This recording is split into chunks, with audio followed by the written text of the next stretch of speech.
que as empresas estão adotando novas formas de trabalho, como o home office e o trabalho freelance. Essas novidades trazem benefício tanto para os empregadores quanto para os trabalhadores, como a flexibilidade de horário. Com a pandemia, muitas coisas mudaram, principalmente no trabalho. Quem explica é a advogada Graciane Saliba. A gente teve muita modificação, especialmente após a pandemia, porque muitas pessoas acostumaram a trabalhar de casa. Então, ao invés de ir para o estabelecimento da empresa, para o local da empresa, essas pessoas começaram a trabalhar em casa e acostumaram com essa situação. Por isso, foi necessário regulamentar isso. Tivemos, então, a Lei 14.442, de setembro de 2022, trazendo algumas especificações de como deve acontecer esse trabalho remoto, chamado teletrabalho, ou trabalho híbrido. O trabalho híbrido é aquele que a pessoa fica em casa alguns dias e outros dias ela vai até a empresa, onde ela deve ali passar os relatórios, pegar alguma especificação, ter o contato mesmo com os colegas de trabalho. Então, a gente tem essas duas modalidades chamadas de novas modalidades, mas são modalidades que já existiam e que veio a ser regulamentado. Quais seriam as vantagens dessas modalidades?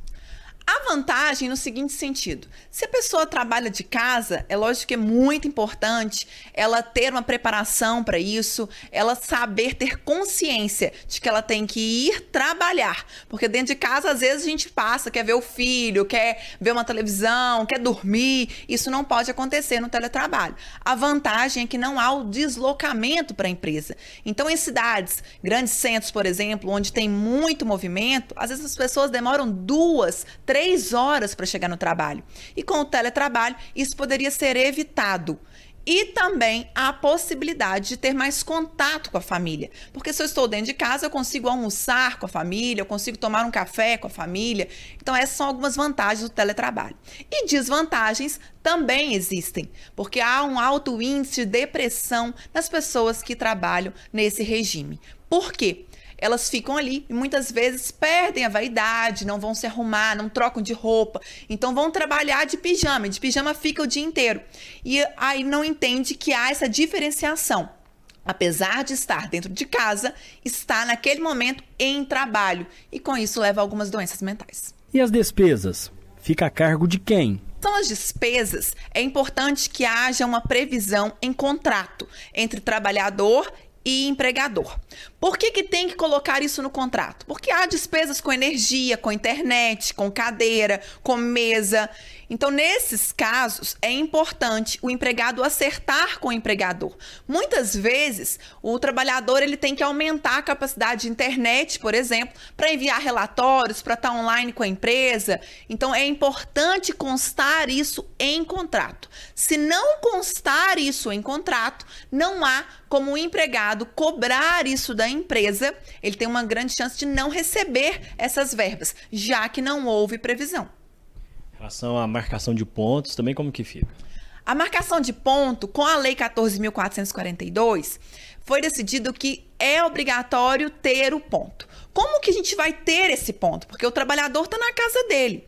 Se existe algum sistema na empresa em que ele loga para entrar no sistema da empresa, então ele tem que ir lá fazer o login, colocar o horário que ele começou a trabalhar. Deu o horário, deram as 8 horas, por exemplo, ele sai do sistema, encerraria a jornada de trabalho. Mas quando não há esse sistema, é importante ele fazer uma anotação do horário que ele começou e o horário que ele terminou. É dispensado do ponto somente aquelas pessoas que trabalham em regime de teletrabalho, mas por produção ou tarefa. Então, passamos a tarefa para que o Luiz faça 3 relatórios no dia. Ele vai fazer 3 relatórios, vai encerrar o trabalho dele. Ele não tem que continuar trabalhando.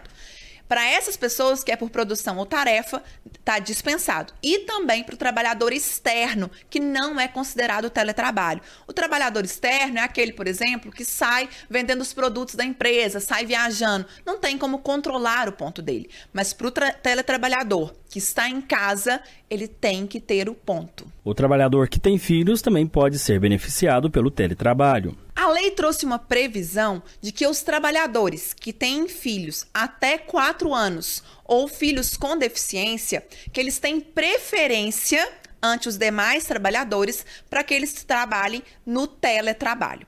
Por quê? É uma possibilidade deles acompanharem esses filhos, deles estarem mais próximos a esses filhos nessa idade ou na situação de deficiência, para eles poderem ajudar mais em casa.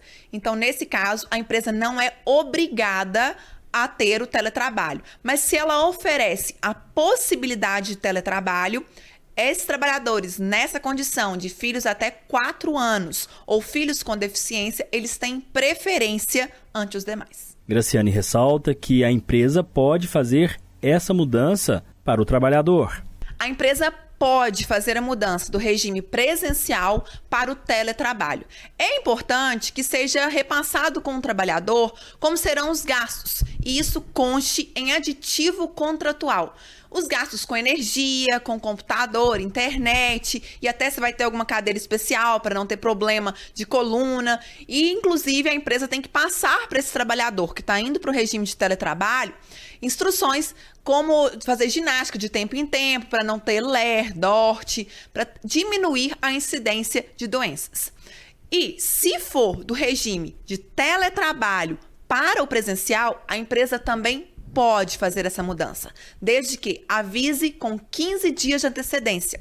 E os gastos que esse trabalhador terá para retornar para o presencial e deixar o teletrabalho fica a cargo do trabalhador. Então é importante ele fazer essa análise para ver se realmente compensa, se é viável, se é possível ele retornar para o presencial, quando ele já está há muito tempo no teletrabalho.